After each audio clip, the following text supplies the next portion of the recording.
तुझको इस दिल के सब जख्म दिखाऊं मैं, तुझको इस दिल के सब जख्म दिखाऊं मैं। आज तो सच मैं बहुत ही जहनी दबाव में था भाई।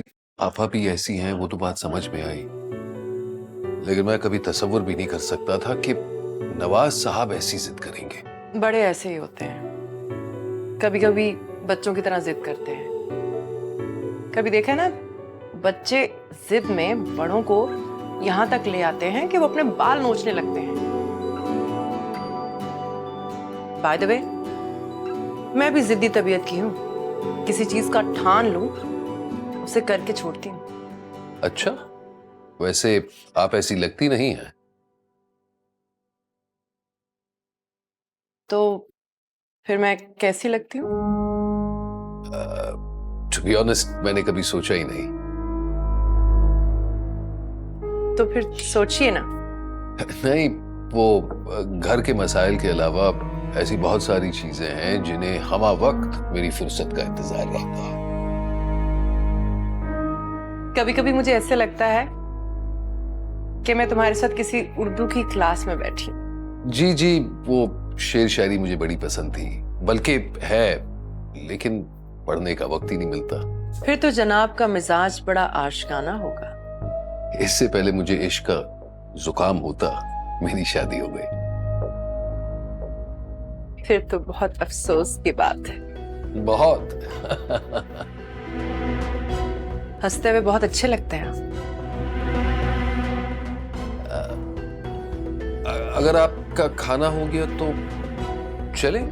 क्यों, बीवी की याद आ रही है या फिर उसकी घूरती हुई तंजिया नजरों का ख्याल? माफ कीजिए, लेकिन हानिया मुझ पर बहुत भरोसा करती है। फिर तो ये आपकी गलत फहमी है। बीवी अपने शौहर पर कभी भरोसा नहीं करती। ये इख्तिलाफी बात है और मुझे इख्तिलाफी बातों से चिढ़ है। ओह, हम ये बात याद रखेंगे।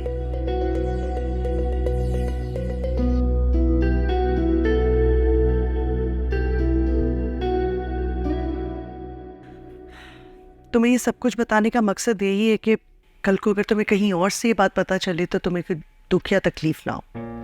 लेकिन मैं तो बहुत डर गई थी मामी। अम्मी का गुस्सा तो आप जानती ही हैं। हाँ, इसीलिए तो तुम्हें समझाती हूँ कि तुम्हारे अपने घर में जो भी बात हो उसका जिक्र प्लीज आपा भी से मत करना। समझती हूँ मैं इस बात को मामी। मैं अच्छी तरह से जानती हूँ इस तरह करने से दिलों में नफरतें पैदा होती हैं। समझाना तो मैं उनैजा को भी चाहती हूँ, लेकिन उसको मेरे साथ बैठना अच्छा ही नहीं लगता।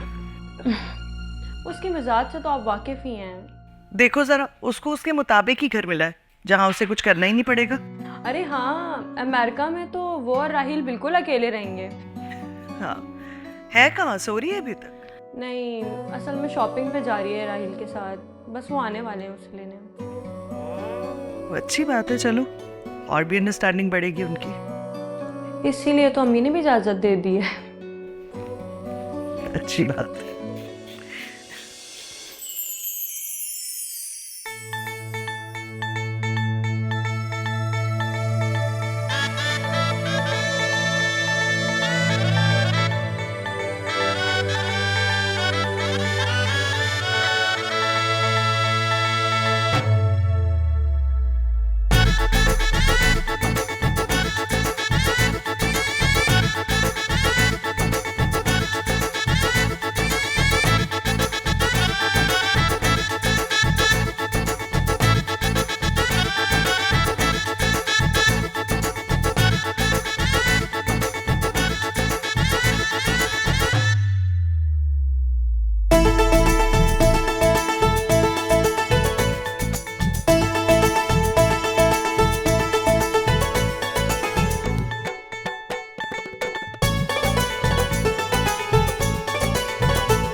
राहिल को पहले जाना पड़ेगा और एक तरह से ये अच्छा भी है। वहां जाकर वो उनेजा के वीजे की अच्छे से कोशिश कर सकता है ना। लेकिन तुमने तो कहा था कि उनेजा साथ जाएगी। अब आप अभी, वो तो मेरी भी ख्वाहिश है, लेकिन आपको तो पता है कि वीजे की फॉर्मेलिटी में कम से कम 15 दिन तो लग ही जाते हैं। सारा ठीक कह रही है आप अभी, दफ्तरी काम ऐसे ही होते हैं और आप तो जानती हैं पाकिस्तानियों को वीजे इतनी आसानी से मिलते नहीं है। आप परेशान ना हो, जब तक वीजा नहीं लगता उनेजा आपके साथ ही रहेगी। क्यों, तुम कहीं जा रही हो क्या? नहीं नहीं, मैंने कहाँ जाना है भला। मैं तो इसलिए कह रही थी क्योंकि आप ऐसा सोच रही थी तो। अच्छा खैर छोड़ो इन बातों को, ये बताओ घर सेट हो गया? जी जी बिल्कुल, बल्कि हसन साहब ने तो हमारी बहुत हेल्प की है।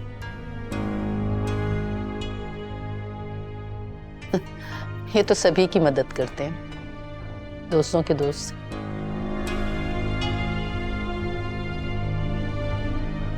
अब आप अभी ऐसा भी नहीं है। ऐसा ही है, मैं तुम्हें नहीं जानती क्या हैं? अच्छा अब इस बात को छोड़ें, आप लोग आए, बैठें प्लीज, मैं खाना लगवाता हूँ। आए प्लीज, चलो आए। आए।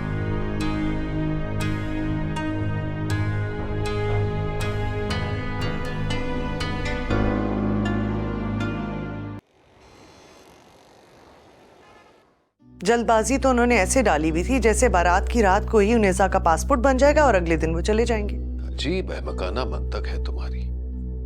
इंसान हमेशा अपनी सहूलत देख के डिसीजन लेता है, अपने हालात, अपने वाकयात।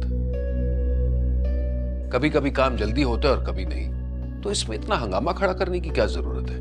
उनकी इस जल्दबाजी की वजह से फवाद और फारिया का रिश्ता दाव पे लग गया था, शायद आप भूल गए। बहुत अच्छी तरह याद है कि तुम्हारे पापा की बेजा जिद की वजह से वो दोनों सूली पर चढ़ने को तैयार हो गए थे। मेरे पापा की जिद की वजह से या आपकी बहन की जिद की वजह से? मुझे तो समझ नहीं आती उन्हें क्या खुशी मिलती है मुझे तकलीफ देके। शायद वो जलती है मेरी खुशियों से। कभी यकीन नहीं आता आन्या, आखिर तुम्हें हो क्या गया है? ये किस तरह की बातें करने लगी हो? थक गई हूं मैं, तंग आ गई हूं मैं इन साजिशों से। कौन सी साजिश? क्या बकवास बकी जा रही हो? कौन कर रहा है ये साजिशें? अब मेरी बातें आपको बकवास लगने लगी। हाँ तो जब इस तरह की बातें करोगी तो बकवास ही कहूंगा ना। मैं पापा की तरफ जा रही हूँ कल। तुम्हारी मर्जी भाई, तुम्हारा इख्तियार है, जहां रहना चाहती हो रह लो।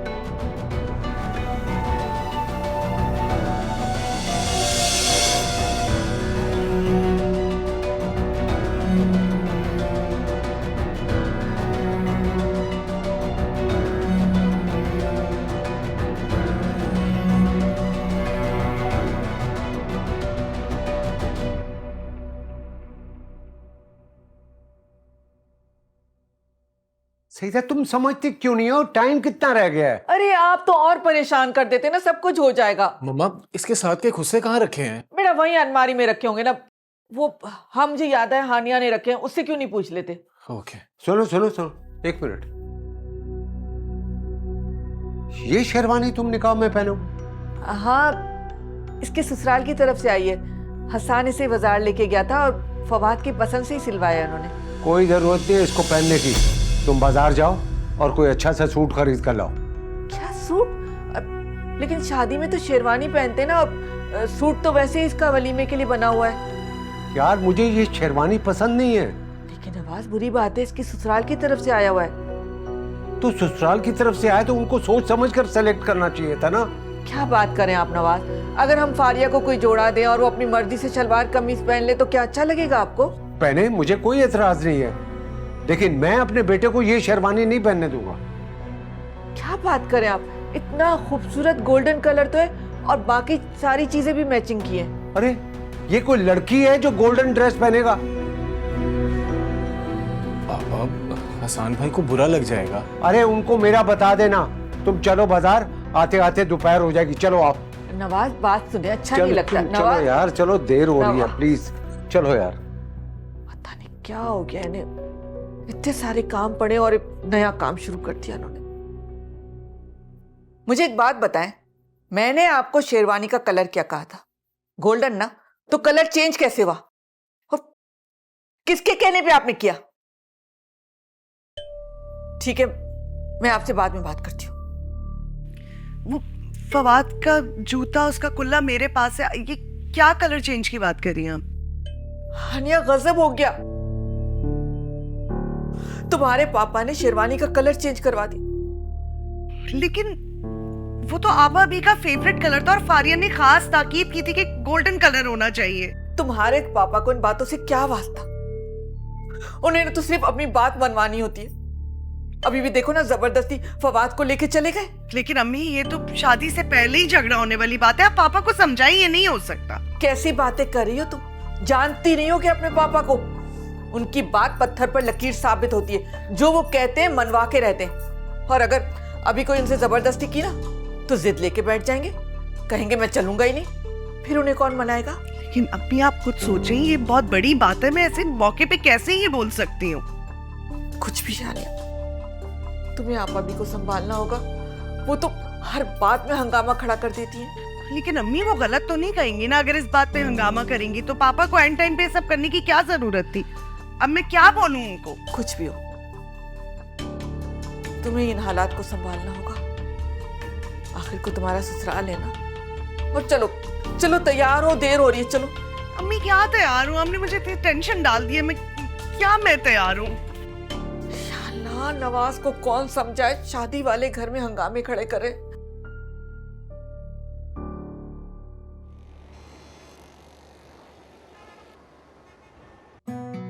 कहाँ रह गए हो तुम? बड़े अफसोस की बात है, तुम्हारी भांजी की शादी है और तुम अपने मसलों में फंसे हुए हो। वो बारात भी नहीं आई अब तक, 8 बज रहे हैं। मेरा ख्याल है बारात आ गई है। अब तुम वहीं रहो, आने की जरूरत नहीं है। बारात आ गई है। अरे तुम क्यों उठ गए? बैठो। आंटी, मेरी अपनी बहन की बारात है, आए चलें। चले आए, बारात आ गई है, आ जाओ।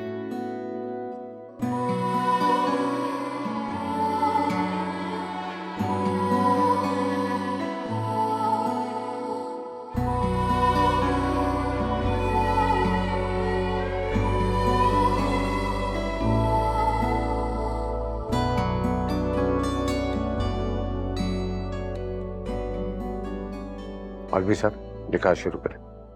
महर की रकम कितनी रखनी है? 1 लाख। 5 लाख रुपए, 1 लाख रुपए नहीं। 5 लाख क्यों? बात तो 1 लाख रुपए की हुई थी। देखिए, मेरी बेटी उनैजा की महर की रकम 5 लाख रुपए थी, तो इसकी भी 5 लाख की। आपकी बेटी और उसके ससुराल से मेरा कोई ताल्लुक नहीं है। जब मैंने कह दिया कि 5 लाख रुपए, तो 5 लाख रुपए। देखिए, अगर मेरी मर्जी नहीं चलेगी ना तो मैं इस शादी में नहीं बैठूंगा। अब हर जगह आपकी मर्जी नहीं चल सकती, समझ आई आपको? पापा, आप ये क्या कह रहे हैं? तुम्हारी सास क्या कह रही है? महर की रकम 5 लाख ही होगी। आप हक मेहर की बात तो पहले ही तय हो गई थी ना। अब आप ये क्यों कर रही हैं? तुम बीच में मत बोलो, खामोश रहो।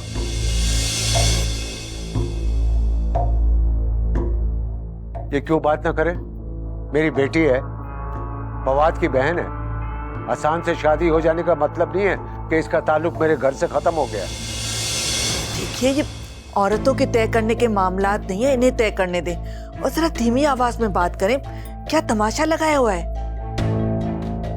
ये तमाशा इसकी सास ने लगाया। नवाज, मैंने कह दिया ना, हक महर की रकम 5 लाख होगी, इससे 1 पैसा कम नहीं। बार बार दोहरा रही हूँ। इससे क्या फर्क पड़ता है? आप कर दें ये 5 लाख, क्योंकि हमने भी उनैजा का हक महर 5 लाख ही किया है। मेरी बेटी का हक महर 1 लाख रुपया था, मेरी बहू का भी 1 लाख रुपया होगा। पापा, प्लीज इस बात को छोड़ दें। सब लोग देख रहे हैं, क्या कहेंगे लोग? अरे नवाज, रहने देना, कोई फर्क नहीं पड़ता। और 5 लाख कोई इतनी बड़ी रकम नहीं। अगर इनकी खुशी इसी में तो करने दे इनको उनकी मर्जी। प्लीज पापा, मान जाए ना। देखिए, अगर मेरी बात ना मानी गई तो मैं इस निकाह में शरीक नहीं होऊंगा। बस। नवाज, बात तो सुने।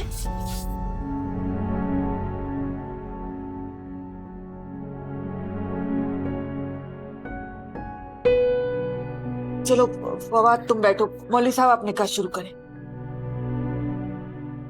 ये मुमकिन नहीं है आपा। अगर आप रिश्ता नहीं करना चाहती थी तो पहले बता देती। इस तरह सब लोगों के सामने तमाशा बनाने की क्या जरूरत थी आपको?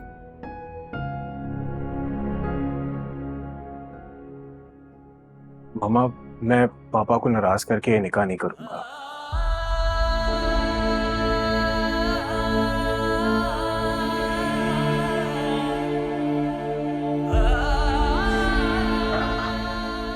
पापा, पापा देखें, सब लोग देख रहे हैं, इतना तमाशा लग रहा है, आप प्लीज मान जाए मेरी खातिर।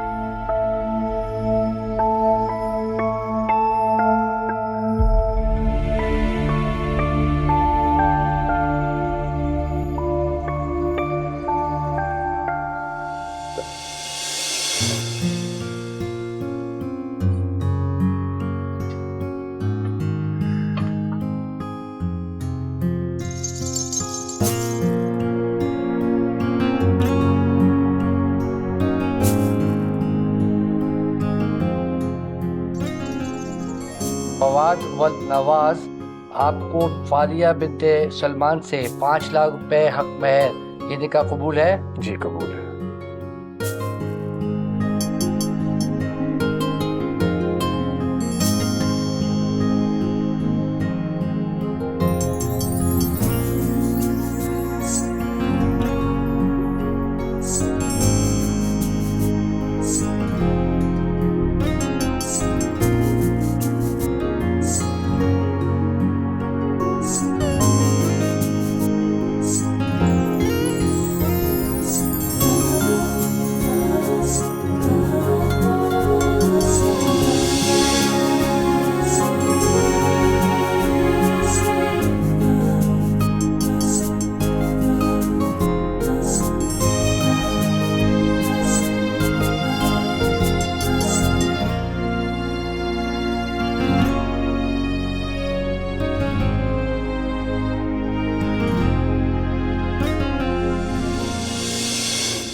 तुम अभी तक जाग रहे हो?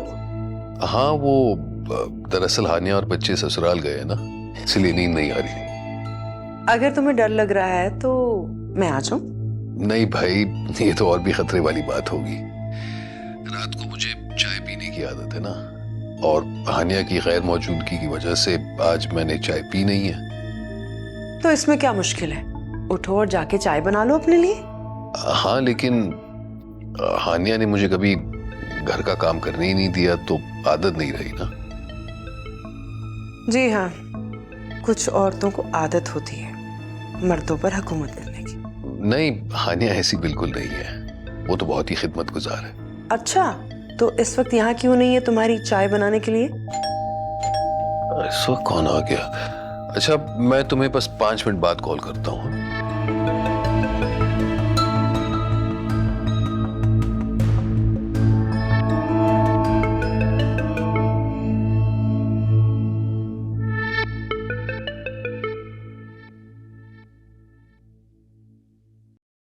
मुझे तो रात की बात सोच सोच के ना वहशत हो रही है। अगर पापा इनकार कर देते तो फिर क्या होता, बात बढ़ जाती।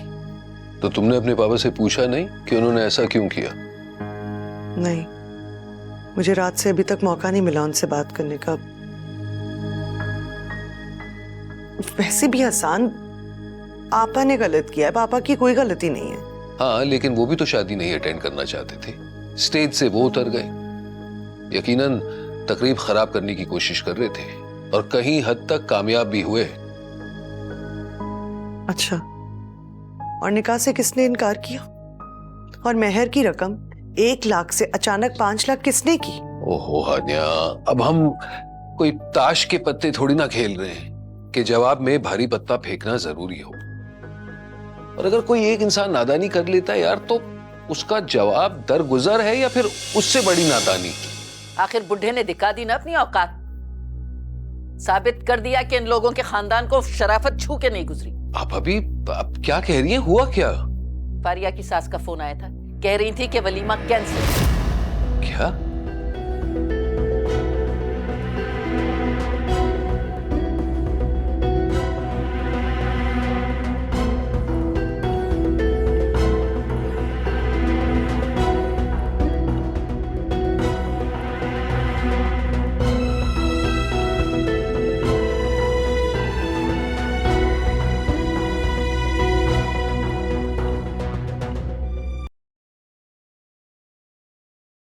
कल तुम्हारी तकरीब थी एहसान।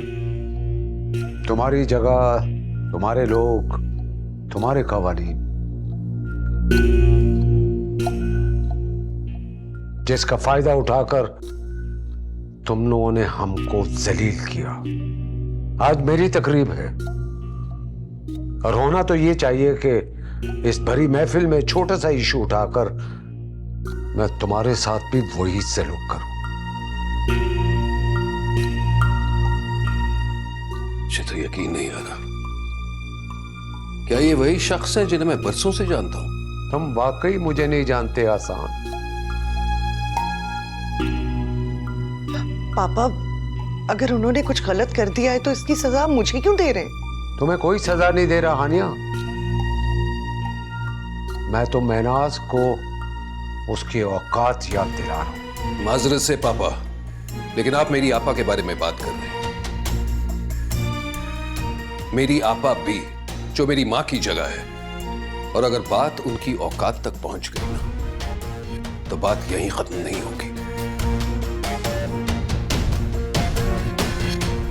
हसन, मामा, पापा आप क्या कर रहे हैं? हसन, कुछ तो लिहाज करे। हसन की बड़ी बहन है वो, उनके लिए इस तरह के अल्फाज किस तरह इस्तेमाल करें आप? नाराज होकर चले गए ना। भाई देखो, मैं इस बात से इनकार नहीं करता, लेकिन मैं ये सब बर्दाश्त नहीं कर सकता। हसन, हसन, मेरी बात तो सुने। आखिर आप ऐसे क्यों नाराज हो रहे हैं? आनिया, मैं हरगिज बर्दाश्त नहीं कर सकता कि तुम्हारे पापा आपा भी के बारे में। मुझे पता है, आई एम सॉरी, मुझे पता है उन्होंने गलत बात की है, बहुत ज्यादती की है, लेकिन हम अपनी बात क्यों खराब करें? मैं कुछ नहीं सुनना चाहता। घर जा रहा हूं मैं। अगर तुम चाहती हो तो बच्चों को लेकर घर आ जाना। वैसे भी अब यहां रुककर कोई फायदा नहीं। सान,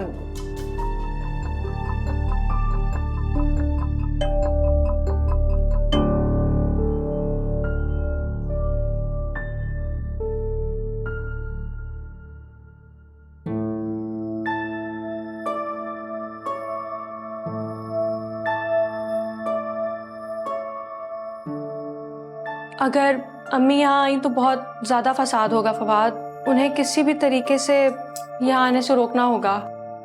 मगर कैसे फारिया? मेरे दिमाग में तो ऐसा कोई आइडिया नहीं आ रहा है। आप उनके आने से पहले मुझे वहाँ ले जाएं। देखो फारिया, मैं इस तरह तुम्हें मामा और पापा की इजाज़त के बगैर इस तरह छोड़कर नहीं आ सकता। और सुनो, मैं उस दिन के लिए बहुत शर्मिंदा हूँ कि इसमें आपका कोई कसूर नहीं है फवाद। ना ही मैं अंकल को कसूरवार समझती हूँ। उनका हक था कि जो उनको मुनासिब लगे वो वही फैसला करें। हाँ, पर इतने मेहमान आए हुए हैं फारिया, अब एक एक को पकड़कर हम वजाहत तो नहीं कर सकते ना। ऊपर से लाखों का नुकसान हो जाता है इस तरह। आप इस बहस में ना पड़ें प्लीज। जो होना था वो हो गया है, मगर अब जो होने जा रहा है उसे तो रोका जा सकता है। मैं मामा से बात करता हूँ। मामी भी यही हैं, उन्हें भी साथ ले चलते हैं। हाँ, पर ये सब करने का कोई फायदा नहीं होने वाला। तूफान टलने की कोशिश तो हो सकती है ना। हाँ, पर मुझे ऐसे आसार नजर नहीं आ रहे हैं कोई। बाकी अल्लाह बेहतर करे। खैर, मैं ऑफिस जा रहा हूँ और चाय ऑफिस जाके पी लूंगा। ख्याल रखना तुम अपना।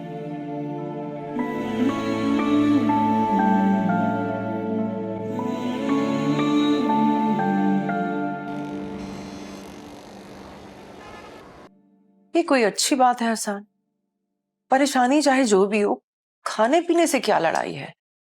रात को भी कुछ नहीं खाया, सुबह को नाश्ता भी नहीं किया। भाई तुम तो जानती हो मेरी भूख मर जाती है, और ऊपर से ये परेशानी मजीद बढ़ती जाती है। माफ करना, ये तो तुम्हारी बीवी का काम है ना कि वो अपने वालिद साहब को समझाए। आपा बीवी उसकी नंद है। अगर कुछ ऐसा होता है तो उसकी अपनी भी तो अस्तबाजी जिंदगी खराब होगी ना। नहीं सायरा, इसमें हानिया का कसूर नहीं है। आपा भी उसकी बात सुनती नहीं, नवाज साहब उसकी बात मानते नहीं। वो बेचारी करे भी तो क्या करे। इस लड़ाई से फारिया की सारी खुशी खत्म हो गई होगी। हाँ, मैं भी यही सोच रहा था कि उन दोनों बच्चों का क्या होगा। उनके बारे में तो कोई सोचता नहीं है। अरे भाई, ये उनके हंसने खेलने के दिन हैं और इस माहौल में कोई शादी होती है? उनैजा भी अपसेट होगी। मगर राहिल तो उसे आपा भी के पास ले जाने वाला था। हाँ, जब तुमने वलीमा कैंसिल होने के बारे में बताया था, मैंने उसी वक्त उनको वहां भिजवा दिया था। अभी इस वक्त तो वो वहीं पर होंगे। और वैसे तुम्हारा क्या प्लान है? जो तुम कहो।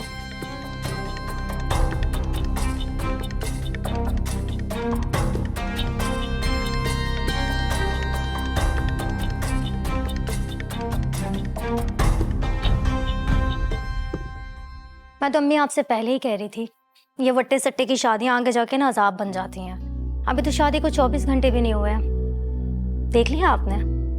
भाई अब क्या करें, मैंने तो फारिया की खुशी देखी थी और फिर हसन का फैसला था ये। उसने तो उनकी इतनी तारीफें की थी कि कोई हद नहीं, जमीन और आसमान की कलाबें मिला दी थी। हमें क्या पता था कि ये सब कुछ ऐसा उलट पुलट जाएगा। आंटी इतनी मायूस ना हो, मुझे यकीन है हसन साहब सब ठीक कर देंगे। आप तो रहने ही दे राहिल, मामू की बात ना करें। वो तो बस मामी के इशारों पे चलते हैं, जो वो कहेंगी वैसा ही होगा। जोरू का गुलाम है मेरा भाई। बज़ाहिर ऐसे लगते नहीं है वो। अम्मी, फारिया कहाँ है? हाँ, फोन आया था फारिया का, वो और फवाद 4 बजे आ रहे हैं। ये तो अच्छा हो जाएगा। एक काम करते हैं, हम सब डिनर पर चलते हैं बाहर। नहीं भाई, मैं बाहर का खाना नहीं खाती, मैं बीमार हो जाती हूँ। आप लोग जाओ। आप भी चले ना।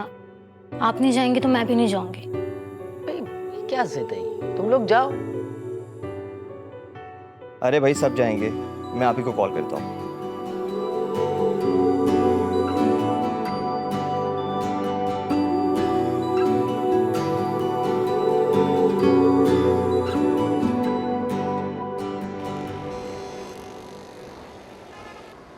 अच्छा जी, अरे वाह, चलो भाई एंजॉय करो।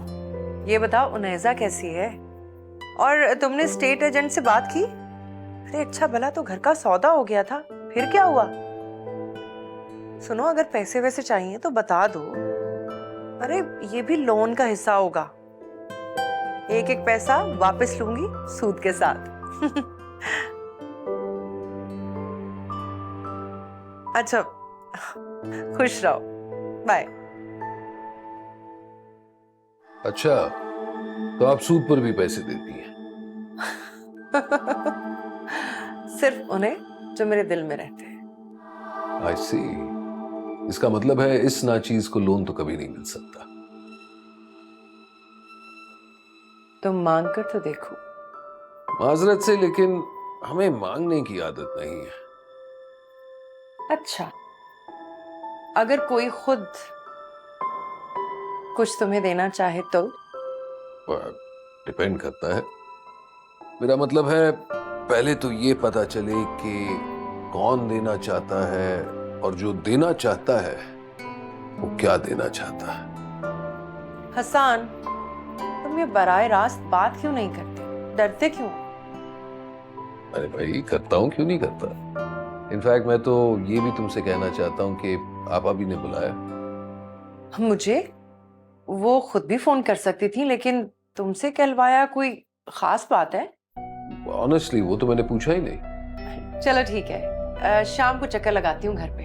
हाँ हाँ, क्यों नहीं। और कैसे ये दोनों, रिहाइश का कुछ हुआ? हाँ, राहिल बता रहा था कि उसने एक फ्लैट लिया है। कह रहा था छोटा है, 1 कमरे का है, लेकिन कम से कम घर तो बन गया है ना उसका। शादी के पहले 2-4 साल मुश्किल होते हैं, उसके बाद हालात खुद संभल जाते हैं। सही कह रहे हो। अच्छा हसन, मैं सोच रही थी कि मैं अपने बड़े फ्लैट से किसी छोटे फ्लैट में शिफ्ट हो जाती हूँ। अकेली हूँ, अब तो अपने अकेलेपन से वहशत होने लगी है। वैसे देखा जाए it's not a bad idea. मेरा मतलब है ज्यादा वक्त तो तुम यहीं दफ्तर में गुजारती हो ना? हाँ, घर पे तो जाकर सिर्फ सोना ही होता है।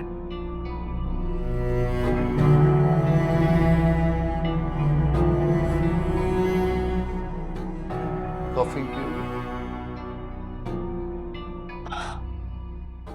ठीक।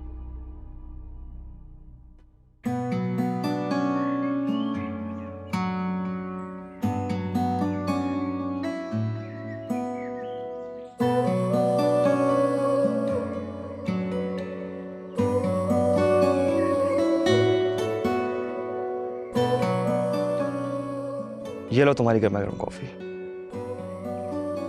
थैंक्स। तुम अभी तक तैयार नहीं हुई?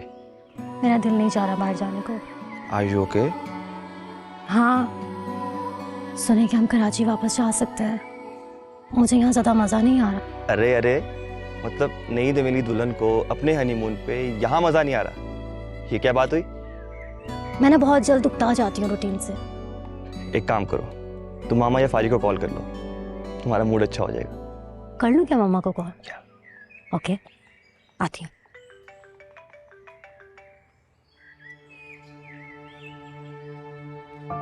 क्या राहिल, तुम क्या छोटी छोटी बातों पर परेशान हो जाते हो? भाई अगर वो आ भी गया कराची तो फोन नंबर पे तो नहीं ढूंढ सकता ना हमें। आप जानती हैं उसके ताल्लुकात किन बड़े बड़े लोगों से हैं, वो पता लगा लेगा आपके ऑफिस के बारे में भी और रिहाइश के बारे में भी। मैं हैंडल कर लूंगी उससे। आप मेरी बात माने, शादी कर लें। हाँ, सोच तो मैं भी यही रही हूँ। वाह, तो बस फिर आप ये काम हमारे अमेरिका जाने से पहले कर लें। अरे भाई इतनी जल्दी क्या है, पहले कोई राजी तो हो और मुझे तो पसंद आए ना, फिर करेंगे शादी। ऐसी खामखा।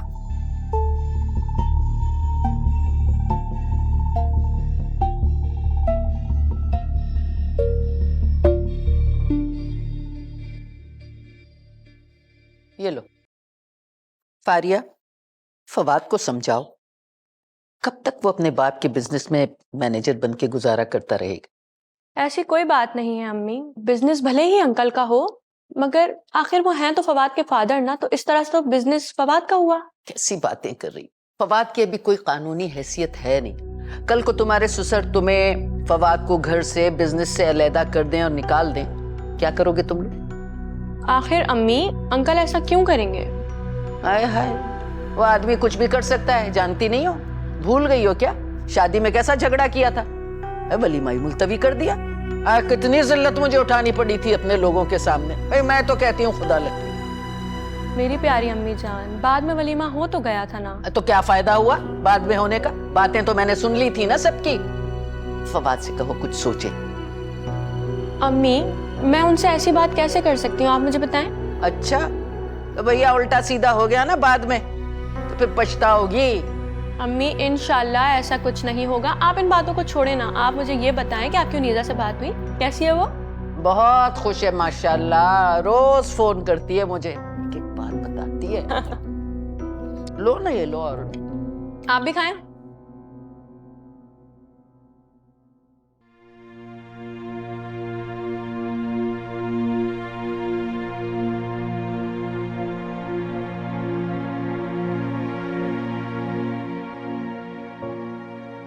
मामा, मामा उठे।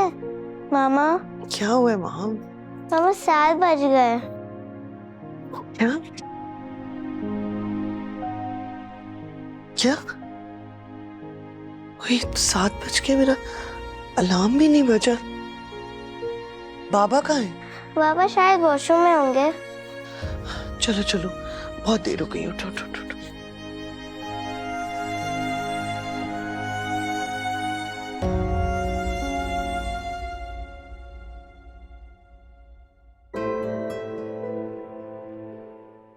आपके पास तो हसान है, उसकी वाइफ, बच्चे होंगे। फारिया भी आ जाती होगी कभी ना कभी मिलने। मैं तो बिल्कुल तन्हा रह गई हूँ। वालिदैन के इंतकाल के बाद अपने भाई राहिल की देखभाल में लग गई और वक्त का एहसास ही नहीं हुआ। और अब वक्त काटे नहीं कटता। सायरा, तुम अपनी तन्हाई दूर कर सकती हो, कोई अच्छा सा रिश्ता देख के शादी कर लो।